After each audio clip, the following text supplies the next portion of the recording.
বগুড়ায় দুটি ট্রাকের মুখোমুখি সংঘর্ষে 4 জন নিহত। সুনামগঞ্জে নৌকাডুবিতে নিখোঁজ 3।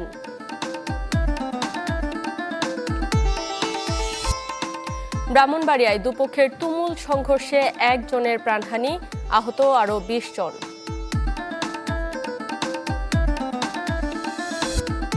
খুলনায় নানা অপরাধে জড়াচ্ছে পুলিশ, কাউকে ছাড় না দেওয়ার হুঁশিয়ারি ডিআইজির। আমাদের পুলিশ সদস্য সহ যে কেউ যদি কোনো অপরাধের সঙ্গে যুক্ত হয় তাকে অপরাধী হিসাবেই দেখা হবে এবং সর্বোচ্চ আমাদের টেক ইউজ করে তদন্ত করে তাকে ব্যবস্থা নেওয়া হবে।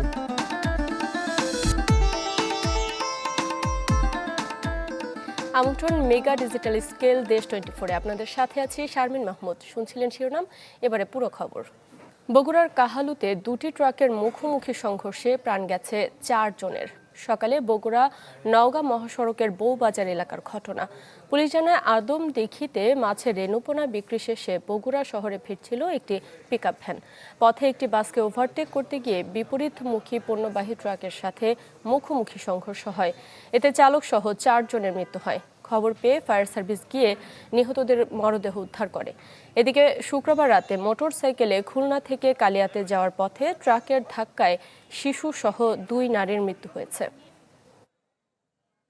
উনি আসছে নওগাঁ রোড থেকে, আমি তো এই দিক থেকে যাচ্ছে। রাতে মনে করেন যে এক শ্যামলী বাস আছে, শ্যামলী বাসে ওভারটেক করে পিকআপটা আসলো রানিং এ আসে, মনে করেন যে আর মুখোমুখি হয়ে মনে করেন যে সংঘর্ষে একবারে আপডেটে 4 জন মারা গেছে। পিকআপের মধ্যে থাকায় প্রায় 4 জন মতো মারা যায়, স্পট ডেথ হয়। ইনাদের পরিচয় তেমন পাওয়া যায় নাই, সম্ভবত এটা আমের গাড়ি ছিল, রাজশাহী থেকে আম নিয়ে যাচ্ছিল। সুনামগঞ্জের জগন্নাথপুরের মইয়ার হাওরে নৌকা ডুবে 1 জন নিহত হয়েছেন।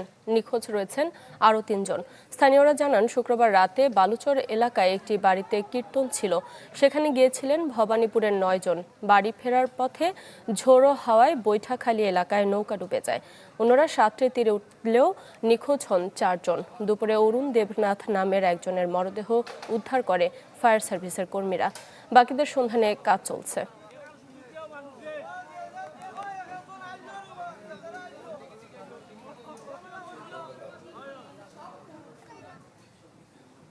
দর্শক, এই বিষয়ে আরো খবর জানাতে সুনামগঞ্জ থেকে সরাসরি যোগ দিচ্ছেন সহকর্মী AR জুয়েল। জুয়েল, নিখোঁজদের মধ্যে আর কাউকে পাওয়া সম্ভব হয়েছে কিনা জানাবেন।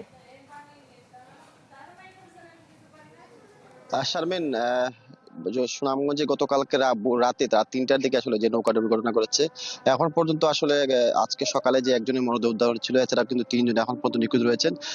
সিলেট থেকে একটি ফায়ার সার্ভিসের ডুবুরি দল, এছাড়া সুনামগঞ্জের জগন্নাথপুর উপজেলার স্থানীয় পুলিশ সহ ফায়ার সার্ভিসের দল উদ্ধার কাজ চালাচ্ছে, কিন্তু এখন পর্যন্ত আসলে সেই নিখোঁজ 3 জনের মরদেহ উদ্ধার করা যায় না, যেহেতু এটি হাওর জগন্নাথপুরের পাশে একটা উপজেলার মইয়ার হাওরে এই দুর্ঘটনা ঘটে এবং হাওর থাকে আসলে, এবং হাওরে প্রচুর স্রোত রয়েছে, যার কারণে আসলে এই মরদেহগুলো উদ্ধার করা কঠিন হচ্ছেন। ফায়ার সার্ভিস কর্মকর্তা জানিয়েছেন, তারা বলেছেন গতকাল রাতে শুক্রবার একটি বাড়ি থেকে বালুচর এলাকা থেকে একটি ধর্মীয় অনুষ্ঠান শেষে 9 জন একটি নৌকা করে বাড়ি ফিরছিলেন। সেই রাত 3টার দিকে আসলে এই ঝড়ের কবলে পড়ে নৌকাটি, এবং 9 জন থাকা অবস্থায় 3 জন নিখোঁজ রয়েছেন এবং 4 জনের নিখোঁজ ছিলেন, এবং আজকে সকালে একজনের মরদেহ উদ্ধার হয়েছে।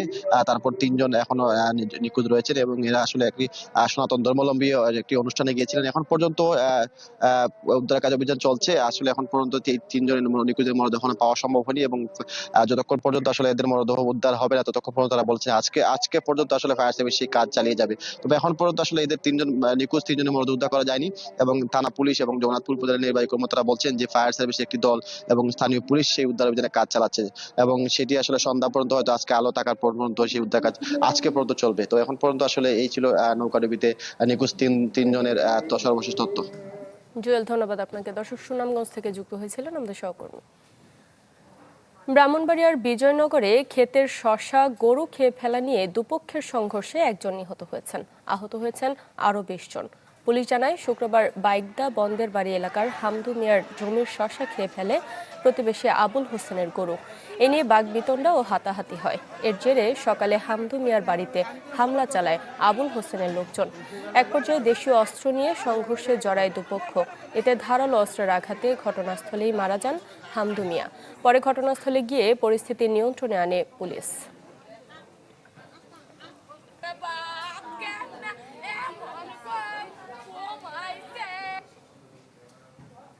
দর্শক, ঘটনার পরবর্তী অবস্থার খবর জানাতে ব্রাহ্মণবাড়িয়া থেকে যোগ দিচ্ছেন সহকর্মী প্রকাশ দাস। প্রকাশ, আর কোনো সংঘর্ষের সম্ভাবনা রয়েছে কিনা জানাবেন। জি শারমিন, এখন কিন্তু পরিস্থিতি অনেকটা নিয়ন্ত্রণে রয়েছে এবং পরবর্তীতে যে সংঘর্ষের শঙ্কা সেটিও কিন্তু উড়িয়ে দেওয়া যাচ্ছে না, কারণ ব্রাহ্মণবাড়িয়ায় কিন্তু যে সংঘর্ষগুলো ঘটে সেগুলো কিন্তু জের ধরে কিন্তু একাধিকবার সংঘর্ষের ঘটনা ঘটে থাকে। সে কারণে কিন্তু পুলিশ এলাকায় কিন্তু অতিরিক্ত মোতায়েন করে রেখেছেন যেন পরবর্তীতে কোনো রকম সংঘর্ষের ঘটনা না ঘটে। তো আমি এখন যে স্থানটিতে দাঁড়িয়ে আছি এটি হচ্ছে হামদু মিয়ার বাড়ির উঠানে আমি এখন দাঁড়িয়ে আছি। আপনারা নিশ্চয়ই দেখতে পাচ্ছেন এখানে কিন্তু যে হামদু মিয়ার যারা স্বজনরা রয়েছেন তারা কিন্তু ভিড় করছেন শোকার্তদের পাশে এবং তারা কিন্তু এই যে হত্যাকাণ্ডটি আজকে সংঘটিত হয়েছে সেটার কিন্তু তারা বিচার দাবি করছেন, যেন পরবর্তীতে আর এইরকম ভাবে যেন আর কাউকে প্রাণ হারাতে না হয়। তো আপনারা যেমনটা জানেন যে আজ সকাল থেকে দুপুর পর্যন্ত হামদু মিয়া এবং আবুল হোসেনের যে পক্ষের মধ্যে সংঘর্ষ হয় এবং হামদু মিয়া কিন্তু তার ঘরে অবস্থান করাকালে আবুল হোসেনের পক্ষের লোকজন যারা রয়েছেন তারা কিন্তু হামলা করে। এ সময় ধারালো অস্ত্রের আঘাত হলে হামদু মিয়া কিন্তু ঘটনাস্থলে মারা যান এবং নিহতের মরদেহ কিন্তু বর্তমানে ময়নাতদন্তের জন্য জেলা সদর হাসপাতালে পাঠানো হয়েছে এবং প্রায় 2 থেকে 3 ঘন্টা চেষ্টা চালিয়ে কিন্তু পুলিশ যে সংঘর্ষ সেটি কিন্তু পরিস্থিতি নিয়ন্ত্রণে এনেছিলেন এবং আমরা সদর সার্কেলের সাথে কথা বলেছিলাম, তিনি জানিয়েছেন যে এখনো পর্যন্ত কিন্তু নিহতের পরিবারের পক্ষ থেকে কোনো লিখিত অভিযোগ দেওয়া হয়নি, তবে তারা কিন্তু সার্বিক যে আইনগত প্রক্রিয়া রয়েছে সেটি কিন্তু তারা সম্পন্ন করছেন এবং পরবর্তীতে যাতে সংঘর্ষ না হয় সেই বিষয়ে কিন্তু তারা তৎপর রয়েছেন। শারমিন। প্রকাশ, ধন্যবাদ আপনাকে। দর্শক, ব্রাহ্মণবাড়িয়া থেকে যুক্ত হয়েছিলেন আমাদের সহকর্মী।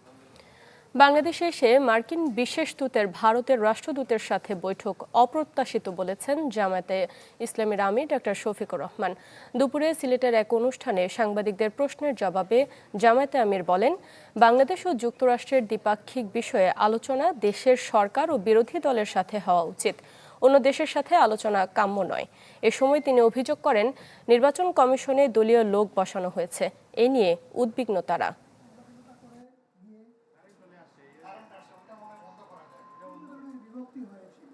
একটা স্বাধীন সার্বভৌম দেশে আমাদের সরকার যদি নলেজে নিয়ে কোনো কিছু করে সেটা ভিন্ন, আদারওয়াইজ এটা অপ্রত্যাশিত। তারা তো ইন্ডিয়া বসে কথা বলতেই পারেন, কিন্তু যদি দুই দেশের কোনো বিষয় হয়ে থাকে সেটা সরকারের সাথেই হওয়া উচিত, বিরোধী দলের সাথে হওয়া উচিত, পার্টিকুলার কোনো দেশের কোনো কূটনীতিবিদের সাথে এটা আমাদের কাম্য না। মানুষের জানমাল রক্ষার দায়িত্ব যাদের, সেই বাহিনীরই কিছু সদস্যের বিরুদ্ধে উঠেছে ডাকাতি, হত্যা, অস্ত্র কারবার ও নির্যাতনের মতো গুরুতর অভিযোগ। এতে প্রশ্নের মুখে পুলিশের ভাবমূর্তি। খুলনায় সাম্প্রতিক কয়েকটি ঘটনায় উদ্বিগ্ন সাধারণ মানুষ। বেলাল হোসেন সজলের রিপোর্ট। 6 জুলাই রাত 2:30, 7 থেকে 8 জন ঢুকছে বাড়ির ভেতর, সবার মুখে মাস্ক, হাতে ধারালো অস্ত্র। খুলনার শিখিরহাট এলাকায় সিসি ক্যামেরায় ধরা পড়ে ডাকাতির এই দৃশ্য। 3 সপ্তাহ পেরোলেও কাটেনি আতঙ্ক। তবে মামলার পর এই ঘটনায় গ্রেপ্তার করা হয় পুলিশ লাইন্সে কর্মরত কনস্টেবল রবিউলকে। জব্দ করা হয় বিভিন্ন আলামত। আমার ঘরে জিয়ানারা ছিল, লুটে পাইকে ভাঙ্গে চুরিয়ে সব নিয়ে গেল। নিয়ে আমার ছেলেটার ওইরাম মারপিট আমি জেন্দাকি দেয়নি বাবা, আমার বাচ্চারা যে মারেছে। সিসি ক্যামেরায় দেখতেছে যে কিভাবে উঠতেছে, কিভাবে নামতেছে, কিভাবে চুরি করছে, সব তো দেখতেছে, পুলিশ দেখতেছে। তা পুলিশ যদি না ধরে তো যে পড়ছে খায় ও পড়ছে খায়, তা আসামি ধরবে কে? এরপর সামনে আসে আরও কয়েকটি ঘটনা। বেজেরডাঙ্গায় স্বর্ণ ব্যবসায়ী সৌরভ হত্যা মামলার 2 বছর পর সম্প্রতি গ্রেপ্তার হন প্রধান 2 আসামি, যারাও কিনা পুলিশ সদস্য। আর 27 জুন জামিরা এলাকায় অবৈধ অস্ত্রসহ আটক করা হয় আরেক পুলিশ সদস্য সৌরভকে। যে প্রশাসন আইন শৃঙ্খলা নিয়ন্ত্রণ করবে, সেই প্রশাসনের লোকজনই যদি আইন শৃঙ্খলার অবনতির কারণ হয়, তো সেটা তো আসলেই ফুলতলাবাসী তথা তারা প্রচণ্ডভাবে নিরাপত্তার অভাব বোধ করছে। যাদের এই আইন শৃঙ্খলা কমিটিতে থাকা প্রয়োজন তাদেরকে এই আইন শৃঙ্খলা কমিটিতে রাখা হয়নি। যে মানুষগুলোকে আইন শৃঙ্খলা কমিটিতে রাখা হয়েছে তারা এটা নিয়ে কি আলোচনা করে, কি ব্যবস্থা নেই, এগুলো আমরা সাধারণ মানুষ আমরা জানতে পারি না। এখানেই শেষ হয়নি। গত 7 মাসে পুলিশের কিছু সদস্যদের বিরুদ্ধে মাদক ব্যবসা, স্বর্ণ চোরাচালান ও হয়রানি সহ অন্তত 10টি অভিযোগ উঠেছে। তাই নিয়োগ প্রক্রিয়ায় স্বচ্ছতা ও জবাবদিহিতা নিশ্চিতের তাগিদ নাগরিক সমাজের। তাৎক্ষণিকভাবে তাদেরকে ক্লোজ করা হয়, তাদেরকে বদলি করা হয়, কিন্তু এইগুলো পুলিশদের একটা আলাদা ট্রাইব্যুনাল করে সামরিক বাহিনী যদিও আর্মির মধ্যে আছে, সেটাও বিশেষ বিশেষ সময়, কিন্তু পুলিশদের একটা ট্রাইব্যুনাল করে পাবলিকলি এদের বিচার হওয়া উচিত। তবে অপরাধে যেই জড়িত থাকুক কাউকে ছাড় না দেওয়ার হুঁশিয়ারি খুলনা রেঞ্জ পুলিশের ডিআইজির। আমাদের পুলিশ সদস্য সহ যে কেউ যদি কোনো অপরাধের সঙ্গে যুক্ত হয় তাকে অপরাধী হিসাবেই দেখা হবে এবং সর্বোচ্চ আমাদের টেক ইউজ করে তদন্ত করে তাকে ব্যবস্থা নেওয়া হবে। আইন শৃঙ্খলা রক্ষার দায়িত্বে থাকা কিছু সদস্যদের বিরুদ্ধে এমন অভিযোগ প্রশ্ন তুলছে বাহিনীর ভাবমূর্তি ও জনআস্থা নিয়েও। বেলাল হোসেন সজল, চ্যানেল 24, খুলনা। শিক্ষামন্ত্রী ডক্টর আ.ন.ম এহসানুল হক মিলন বলেছেন, এবছর শিক্ষার বাজেট বাড়িয়ে জিডিপির 2% করা হয়েছে, যার পরিমাণ 1,36,000 কোটি টাকা। আগামীতে আরও বাড়বে। সকালে কুষ্টিয়া ইসলামী বিশ্ববিদ্যালয়ে এক অনুষ্ঠানে এমনটা বলেন তিনি। এই বছর জিডিপি 2% বাজেট উন্নত করেছে, যা গত বছর ছিল অনলি 87,000 কোটি টাকা। এই বছর আমরা পেয়েছি 1,36,000 কোটি টাকা এবং এই টাকা দিয়ে আমরা আগামী দিনে আরো বাজেট বাড়াবো, সেই বিশ্বাস আমাদের রয়েছে। এই সরকার ব্যর্থ হলে বাংলাদেশে কেউ আর বাস করতে পারবে না। দুপুরে শরীয়তপুরের ভেদরগঞ্জ উপজেলা স্বাস্থ্য কমপ্লেক্সে আকস্মিক পরিদর্শনে গিয়ে এমন মন্তব্য করেছেন স্বাস্থ্যমন্ত্রী সরদার মোহাম্মদ সাখাওয়াত হোসেন। হাসপাতালের জরুরি বিভাগ, ওয়ার্ড, ফার্মেসি সহ বিভিন্ন বিভাগ ঘুরে দেখেন স্বাস্থ্যমন্ত্রী। রোগীদের সাথে কথা বলে চিকিৎসা সেবার খোঁজ নেন। পরিদর্শন শেষে চিকিৎসক ও স্বাস্থ্য কর্মকর্তাদের সাথে মত বিনিময়কালে দুর্নীতি ও অনিয়মের বিরুদ্ধে জিরো টলারেন্সের কথা বলেন মন্ত্রী। ডিউটির সময় বেসরকারি ক্লিনিকে চিকিৎসা সেবা দেওয়ার অভিযোগে 2 চিকিৎসকের বিরুদ্ধে বিভাগীয় ব্যবস্থা নেওয়ার নির্দেশ দেন তিনি। একই সাথে বিভিন্ন অনিয়মের অভিযোগে 2টি বেসরকারি ক্লিনিক সিলগালা করা হয়।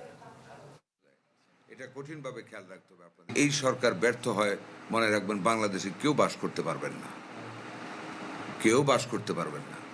এর চেয়ে সিনসিয়ার গভর্নমেন্ট, এর চেয়ে সিনসিয়ার প্রধানমন্ত্রী বাংলাদেশের ইতিহাসে আর আসবে না, ছিলও না।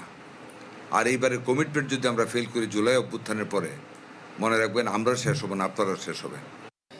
বর্জ্য ব্যবস্থাপনায় প্রকল্প নেওয়া হলেও যশোরে যত্রতত্র ময়লা ফেলে রাখায় বিপাকে স্থানীয়রা। দুর্গন্ধ আর দূষণে বাড়ছে নানা রোগ। দর্শক, এই বিষয়ে আরো খবর জানাতে এবার সেখান থেকে যোগ দিচ্ছেন তৌহিদুর রহমান। যশোরে আছেন তৌহিদুর রহমান। তৌহিদ, ব্যবস্থা নেওয়ার পরেও কেন এই অনিয়ম, কেন যেখানে সেখানে ময়লা ফেলা হচ্ছে, এই বিষয়ে কর্তৃপক্ষ কি বলছেন? শারমিন, আপনি যেটা বলছিলেন আসলে শহর জুড়েই সেই পরিস্থিতি যে শহরের যত্রতত্র ময়লা রয়েছে এবং সেটা অপসারণের ক্ষেত্রে পৌর কর্তৃপক্ষের যে দায়িত্ব, তারা কিন্তু চেষ্টা করে যাচ্ছে যে যাতে সফলভাবে সেই কাজটি করা হয় এবং তারা সুষ্ঠুভাবে সম্পন্নের জন্য বেশ কয়েকটি এনজিওকে এই ময়লা সংগ্রহের জন্য দায়িত্ব দেয়।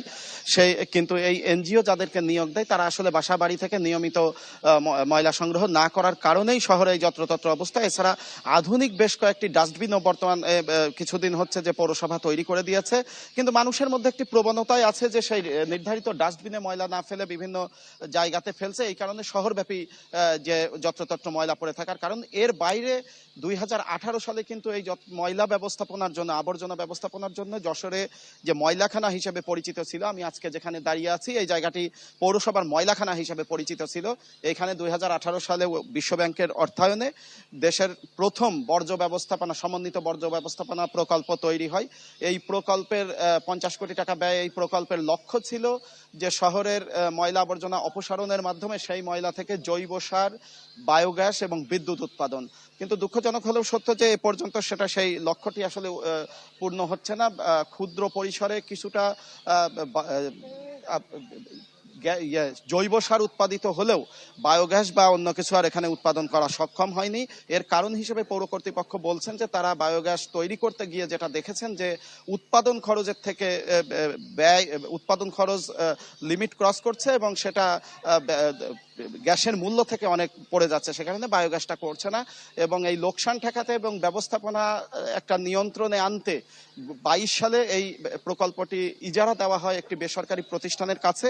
এই 20 বছরের জন্য ইজারা দেওয়া হয়েছে। এই 20 বছরের জন্য ইজারা দেওয়ার পরে যেটা হয়েছে যে পৌরসভার এ পর্যন্ত মাত্র 15 লাখ টাকা আয় হয়েছে এই ইজারাদারের মাধ্যমে, এবং জৈব সার উৎপাদন হচ্ছে, কিন্তু সেটা খুবই ক্ষুদ্র পরিসরে। যারা এখানে এই দায়িত্বটি পালন করছেন তাদের সাথে আমি কথা বলেছি, তারা যেটা বলছেন যে এখানে কিছু প্রতিবন্ধকতা রয়েছে, কারণ শহর থেকে প্রতিদিন 80 টনেরও বেশি ময়লা সংগ্রহিত হয় শুধু যশোর পৌরসভা এলাকা থেকেই, কিন্তু সেই তার মধ্যে মাত্র 15% তারা কাজে লাগিয়ে সার উৎপাদন করতে পারছেন। এর বড় কারণ যে ময়লা সংগ্রহ করা হয় সেটা আলাদাকরণে মানে আধুনিক সুযোগ সুবিধা এখানে আসলে নাই। এর পাশাপাশি যে ময়লা আলাদাকরণের জন্য যে আধুনিক মেশিন সেটা খুব জরুরি, যে কারণে বিভিন্ন প্রজাতির ময়লা এক জায়গাতে, আবর্জনা এক জায়গাতে থাকার কারণে সেটা পৃথক করে নিয়ে সার উৎপাদন করতে যে তাদেরও ব্যয় গুনতে হচ্ছে অনেক বেশি।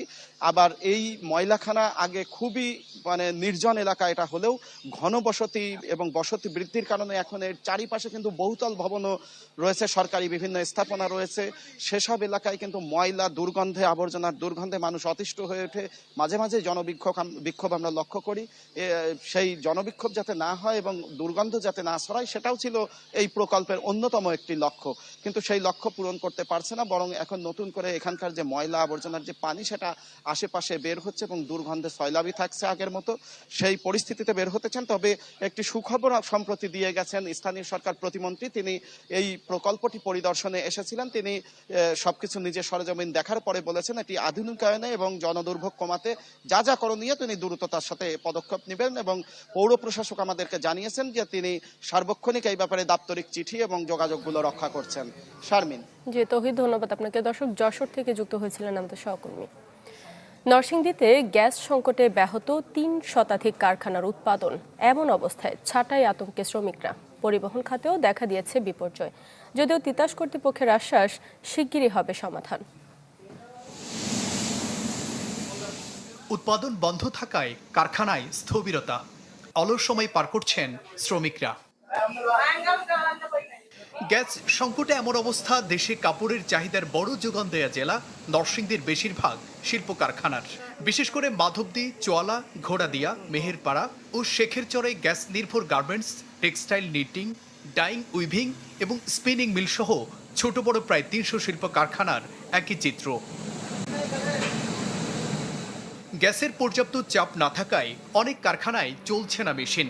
কোথাও উৎপাদন নেমেছে শূন্যের কোঠায়। তাতে সময় মতো রপ্তানি আদেশ সরবরাহ করতে না পেরে লোকসানের মুখে উদ্যোক্তারা।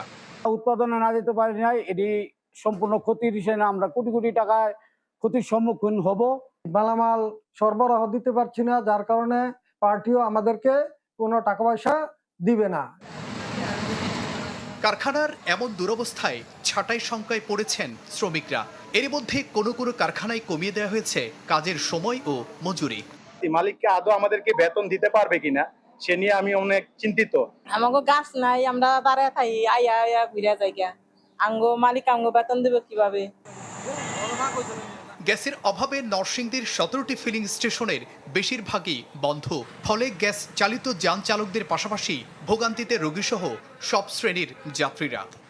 বড় জোর 100 টাকার, 80 টাকা, 70 টাকার এরকম টাকার গ্যাস দিয়ে, তো এরকম টাকার গ্যাস দিয়ে আমাদের কিছুই হয় না। গ্যাসের সংকট অনেক, তো গ্যাসের জন্য আমরা এখন ফ্লাইট মিস হবে না কি জানি বলতে পারতেছি। কক্সবাজারের মহেশখালীতে এলএনজি টার্মিনালে কারিগরি ত্রুটিতে জাতীয় গ্রিডে কমেছে গ্যাস সরবরাহ। তবে কয়েকদিনের মধ্যে সংকট সমাধানের আশ্বাস তিতাস কর্তৃপক্ষের।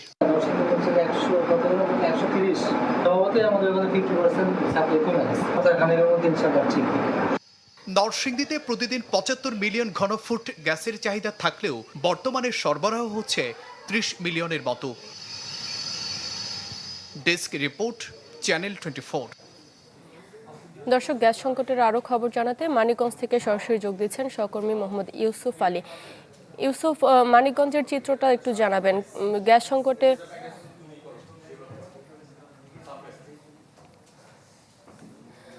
দর্শক, এই মুহূর্তে আমরা সাভারে চলে যাচ্ছি, সেখান থেকে যুক্ত হচ্ছেন সহকর্মী অপু ওহাব। অপু। শারমিন, গ্যাস সংকট কিন্তু ক্রমশ বাড়ছে, বিভিন্ন ধরনের সমস্যা তৈরি হচ্ছে আসলে, কারণ একটি সিস্টেমে গ্যাস চলতো, এখান থেকে কিন্তু শিল্প প্রতিষ্ঠানে চলতো, এই শিল্প প্রতিষ্ঠানে গ্যাসগুলো বন্ধ করে দেওয়া হয়েছে। ফলে যেটি হয়েছে যে পরিবহনের ক্ষেত্রে যে গ্যাসের সংকটটা সেটা কিছুটা কেটেছে, এই মুহূর্তে কিছুটা প্রেশার পাচ্ছে। আমি যেখানে রয়েছে এখানে কিন্তু তারপরেও দীর্ঘ লাইন রয়েছে, এই যানবাহনের যে দীর্ঘ লাইন রয়েছে, এই এখানে লম্বা লাইন, এখানে প্রেশার আগের চেয়ে কিছুটা বেড়েছে, কিন্তু এখনও যে পর্যাপ্ত প্রেশার সেটি নিয়ে আমি একটু কথা বলে নিতে চাই। এখানকার যারা রয়েছেন, এখানে কি অবস্থা, আজকে প্রেশার কেমন পাচ্ছেন আপনারা? আছে ভাই, মোটামুটি আছে, প্রেশার 120 আছে। 120 আছে, কত থাকার কথা? থাকে 200 থাকে, মিনিমাম 200 220। তারপরে ওই মেশিন আছে 160-70 আছে। আপনি শুনছিলেন আসলে এই যে পাইপলাইন, এই পাইপলাইনে প্রেশার থাকার কথা হচ্ছে 5 থেকে 7, কিন্তু সেখানে তারা 1.5 বা 2 পাচ্ছে। এই জন্য কিন্তু যে মেশিন চালিয়ে যে প্রেশার সরবরাহ, প্রেশার তোলা সেটি তুলতে পারছেন। এই জন্য শিল্পাঞ্চল সাভার এবং আশুলিয়ায় কিন্তু অনেক সিএনজি স্টেশন বন্ধ রয়েছে, স্বাভাবিকভাবে বন্ধ রয়েছে। পাশাপাশি কিন্তু আবাসিক এলাকার যে গ্যাস, আবাসিক গৃহে অর্থাৎ রান্নাবান্নার কাজে যে গ্যাসটি ব্যবহার করা হয় সেটি তারা মোটেও পাচ্ছে না। মিট করে জ্বলছে, কিন্তু রান্নাতে তাদের প্রয়োজন রান্না সেটি করতে পারছে না। পাশাপাশি যে শিল্পের জন্য যে জেনারেটর চালানোর জন্য যে গ্যাস সেটিও কিন্তু তারা পাচ্ছে না, ফলে উৎপাদন ব্যাহত হচ্ছে। তো এই ছিল মোটামুটি সাভারের গ্যাস বর্তমান অবস্থা। অপু, ধন্যবাদ আপনাকে। দর্শক, গ্যাস সংকটের বিষয়ে জানাচ্ছিলেন আমাদের সহকর্মী। কক্সবাজারকে সারা দেশের রেল নেটওয়ার্কের সাথে যুক্ত করার পরিকল্পনা করছে সরকার, এমন কথা জানিয়েছেন রেলপথ প্রতিমন্ত্রী হাবিবুর রশিদ। দুপুরে রামুতে রেললাইন পরিদর্শনকালে তিনি এই কথা জানান। প্রতিমন্ত্রী বলেন, পরিকল্পনার অংশ হিসেবে প্রথমে পঞ্চগড়ের সাথে কক্সবাজারের ডুয়েল গেজ সংযোগ স্থাপনের প্রক্রিয়া শুরু হবে। এছাড়া চট্টগ্রাম কক্সবাজার রুটে শিগগিরই আরেক জোড়া শীতাতপ নিয়ন্ত্রিত ট্রেন চালুরও ঘোষণা দেন হাবিবুর রহমান। স্থানীয় সংসদ সদস্য লুৎফর রহমান কাজল ও রেলপথ মন্ত্রণালয়ের কর্মকর্তারা পরিদর্শনকালে উপস্থিত ছিলেন। আমরা পঞ্চগড় থেকে কক্সবাজার পর্যন্ত আমরা ডুয়েল গেজ রেল বাস্তবায়ন করতে চাই এবং এই সরকারের মেয়াদি। সুতরাং আমরা আবার ঢাকা সিলেটেও আমরা ডুয়েল গেজ বাস্তবায়ন করতে চাই। সুতরাং এবং এটা জানেন যে আমরা ঢাকা নারায়ণগঞ্জ থেকে কুমিল্লা আমরা একটা কর্ড লাইনের চিন্তা ভাবনা করছি, হ্যাঁ, ফিজিবিলিটি স্টাডি চলছে। তাহলে সেই ক্ষেত্রে ওটা হলেও কিন্তু দূরত্ব অনেক কমে যাবে, প্রায় 70 কিলোমিটার দূরত্ব কমে যাবে এবং সময়ও কিন্তু প্রায় 1 ঘন্টা 20 মিনিট বেঁচে যাবে। সুতরাং সরকারের উদ্দেশ্য রয়েছে কক্সবাজারকে তার টোটাল বাংলাদেশের সাথে একটি যোগাযোগ ব্যবস্থা বাস্তবায়ন করা। দর্শক, বিরতির আগে গ্যাস সংকটের খবর জানাচ্ছিলাম। এ বিষয়ে আরও খবর জানাতে এবার মানিকগঞ্জ থেকে সরাসরি যোগ দিচ্ছেন সহকর্মী ইউসুফ আলী। ইউসুফ, মানিকগঞ্জের চিত্রটা জানাবেন। শারমিন, সারা দেশের ন্যায় মানিকগঞ্জেও কিন্তু গত 10-12 দিন ধরেই এই সিএনজি যে স্টেশন রয়েছে, আবাসিক এবং শিল্প প্রতিষ্ঠান, সব জায়গায় কিন্তু গ্যাসের চরম একটা সংকট দেখা দিয়েছে। বিশেষ করে যে আপনাদের সিএনজি স্টেশনগুলো আছে সেখানে কিন্তু এই গ্যাস নেওয়ার জন্য যানবাহনগুলো ভোর থেকে রাত পর্যন্ত কিন্তু অপেক্ষা করছে। আমি যদি একটু চিত্র দেখাই যে মানিকগঞ্জের উঁচুটি এলাকার ধনুশ্রী সিএনজি স্টেশন রয়েছে, এখানে কিন্তু দেখছেন যে অসংখ্য যে ব্যক্তিগত গাড়ি, প্রাইভেট কার, মাইক্রোবাস, এছাড়া পণ্যবাহী ট্রাক এবং যাত্রীবাহী বাসও রয়েছে এবং সিএনজি যে গাড়িগুলো, অটো রিক্সাগুলো সেগুলো কিন্তু রয়েছে। এসব যানবাহনের যারা চালক রয়েছে তাদের সাথে আমি কথা বলছি, তারা যেমনটি বলছেন যে সকাল ভোরে কিন্তু তারা এখানে এই এলাকায় এসেছে, কিন্তু এই গ্যাস এখন পর্যন্ত নিতে পারেনি। তারা লম্বা লাইন করে কিন্তু সেখানে যানবাহনগুলো অপেক্ষা করছে কখন গ্যাস দেবে। আর সিএনজি যে কর্তৃপক্ষ আছে স্টেশনের, তারা কিন্তু বলছেন যে আসলে 24 ঘন্টার মধ্যে তারা ওই সন্ধ্যার পরে একটু গ্যাস পায়, হয়তো 3-4 ঘন্টা থাকে, তারপরে কিন্তু গ্যাস থাকে না। তো এখানে একজন যানবাহন চালক রয়েছে, তাকে আপনি কতক্ষণ ধরে এখানে অপেক্ষা করছেন? আমরা সকাল 7টা থেকে 7টা থেকে মনে করেন একদিনে আজকে চালাইছি, আবার আগামীকাল নাও চালাইতে পারে, একদিন পর পর চালাই আর 2-3 ঘন্টা দিব। গ্যাস কি ঠিক মতো পাচ্ছেন? না, গ্যাস ঠিক মতো পাইলে তো এরকম সিরিয়াল থাকে না, একদিন পাইয়া 2 দিন গাড়ি চালা লাগেনি। হ্যাঁ শারমিন, আমরা শুনছিলাম আর কি এই যে যানবাহন চালক রয়েছে তারা কিন্তু বলছে তাদের চরম দুর্ভোগের কথা গ্যাস না থাকার কারণে। শারমিন, ইউসুফ, ধন্যবাদ আপনাকে। দর্শক, গ্যাস সংকটের বিষয়ে জানাচ্ছিলেন আমাদের সহকর্মী। বন্যায় ক্ষতি কমাতে হাওরে বিড়ি 118 ও উপকূলে স্যালাইন টলারেন্স স্থানের বীজ অবমুক্ত করার কথা জানিয়েছেন কৃষিমন্ত্রী মোহাম্মদ আমিনুর রশিদ। দুপুরে কুমিল্লা সার্কিট হাউসে মত বিনিময় সভায় কথা বলেন তিনি। 118 দানের একটা নতুন জাতের ধান বীজ আকারে অবমুক্ত করা হচ্ছে। আগামী বছরেই মানে এই সিজনের পরেই আমরা এটা বাই 30 টন আমরা বীজ এটাকে সরবরাহ করব মেলে হাওর এলাকায়। নতুন উপজেলা পেয়ে খুশি হলেও কার্যালয় স্থাপন নিয়ে ক্ষুব্ধ চট্টগ্রামের উত্তর ফটিকছড়ির 2.5 লাখ মানুষ। কেননা যেখানে উপজেলা কার্যালয় স্থাপন করা হচ্ছে তা নিয়ে ঘোর আপত্তি তাদের। দাবি, প্রস্তাবিত স্থানে কার্যালয় হলে যে উদ্দেশ্যে উপজেলা করা হয়েছে তার কোনো সুফল মিলবে না। এজন্য যৌক্তিক স্থানে উপজেলা কার্যালয় চান তারা। দেশের অন্যতম বড় উপজেলা চট্টগ্রামের ফটিকছড়ি, যার উত্তরাংশে মানুষের দীর্ঘদিনের দাবির প্রেক্ষিতে সম্প্রতি নতুন আরেকটি উপজেলা ঘোষণা করে সরকার। 6টি ইউনিয়ন নিয়ে এই উপজেলার নাম উত্তর ফটিকছড়ি। নতুন উপজেলার কার্যালয় হওয়ার কথা ভূজপুরে, তবে এই সিদ্ধান্তে সৃষ্টি হয়েছে বিতর্ক। কেননা সর্বোত্তরের 3টি ইউনিয়ন বাগানবাজার, দাঁতমারা আর নারায়ণহাটের মানুষের দাবি ভূজপুর তাদের জন্য যৌক্তিক স্থান নয়। সেখানে কার্যালয় হলে তারা আগের মতোই বঞ্চিত হবেন নাগরিক সেবা থেকে। উপজেলাটা যেন মানে যৌক্তিক একটা জায়গা হয়, অর্থাৎ মধ্যবর্তী স্থানে হয়। বর্তমানে ভূজপুরে যদি সদর দপ্তর স্থাপিত হয় তাহলে আমাদের যে উত্তরাঞ্চলের মানুষ যারা ন্যায্য অধিকার পাবে না। এই উপজেলাটা যদি যৌক্তিক স্থানে দেয় আমরা এই চট্টলাবাসী কোনো সমালোচনার মুখে হব না। নতুন উপজেলার সবচেয়ে বেশি মানুষের বসবাস এই 3 ইউনিয়নে। স্থানীয়দের দাবি, গণশুনানি এবং সরকারি প্রতিবেদনেও যৌক্তিক স্থানে উপজেলা কার্যালয় স্থাপনের সুপারিশ ছিল, কিন্তু নথি জালিয়াতির মাধ্যমে সেই সুপারিশ গোপন করা হয়। গণশুনানির রায় পরিবর্তন করেছে। যে গণশুনানিগুলো করেছিল 2 জন ইয়ানু মহোদয়, ওনাদের রিপোর্ট আর এই নিকারের রিপোর্ট যেটা গিয়েছে চেয়ারম্যানদের রিপোর্ট, এটা এক জায়গায় করে দেখলেই বোঝা যাবে স্পষ্ট কি কোন জায়গায় তারা দুর্নীতিটা করেছে। তবে নতুন এই উপজেলায় অন্তর্ভুক্তি নিয়ে আপত্তি আছে সুয়াবিল ইউনিয়নবাসীর। তাদের অভিযোগ, ভৌগোলিকভাবে এই ইউনিয়নটি উপজেলার দক্ষিণে হলেও অযৌক্তিকভাবে সেটিকে উত্তরে নতুন উপজেলায় যুক্ত করা হয়েছে। নবনির্বাচিত এমপি সাহেব, ওনার কাছে আমাদের সুয়াবিলবাসীর পক্ষ থেকে আমি আকুল আবেদন করতেছি যে কোনো প্রকারে আমাদের সুয়াবিলটা কেটে আমাদেরকে ফরিদপুরের সাথে সংযুক্ত করার জন্য। ফরিদপুর উত্তর উপজেলা থেকে সুয়াবিলকে আসলে বাদ দেওয়া হোক, কারণ এখানে একজন মানুষের চায় না, বিশেষ করে আমাদের বিশেষ হাজিরকিল এবং সুবনছড়ি মানুষের জন্য মহা দুর্ভোগের কারণ হয়ে যাবে। সুয়াবিল ইউনিয়নে বর্তমানে 50,000 মানুষ আছে। এই 50,000 মানুষের জন্য এক দুর্ভোগের কারণ হবে নতুন উপজেলায় সম্পৃক্ত করার মাধ্যমে। অধিবাসীদের বৃহৎ একটি অংশের আপত্তি উপেক্ষা করে নতুন উপজেলা কার্যালয় স্থাপন করা হলে তেমন সুফল মিলবে না। তাই প্রয়োজনে নতুন করে জরিপ চালিয়ে স্থান নির্ধারণের দাবি স্থানীয়দের। রনি দত্ত, চ্যানেল 24, চট্টগ্রাম। এবার 1 মিনিটে দেখে নেব দেশের আরো কিছু খবর। গোপালগঞ্জে বেসরকারি বিশ্ববিদ্যালয় শিক্ষার্থীর মরদেহ উদ্ধার। 2 দিন ধরে নিখোঁজ ছিলেন নাফিস।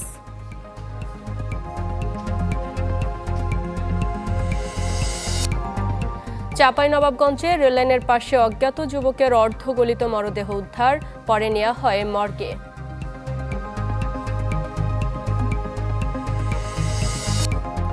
কক্সবাজারের ঈদগাঁওয়ে 76 কেজির বেশি গাঁজা উদ্ধার করেছে র্যাব। 2 মাদক কারবারি আটক।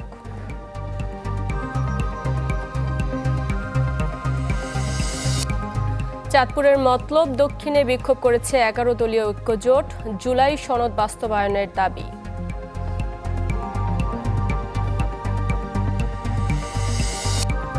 টাঙ্গাইলের একটি স্কুলে মিড ডে মিলের উদ্বোধন। উপস্থিত ছিলেন মৎস্য ও প্রাণী সম্পদ প্রতিমন্ত্রী।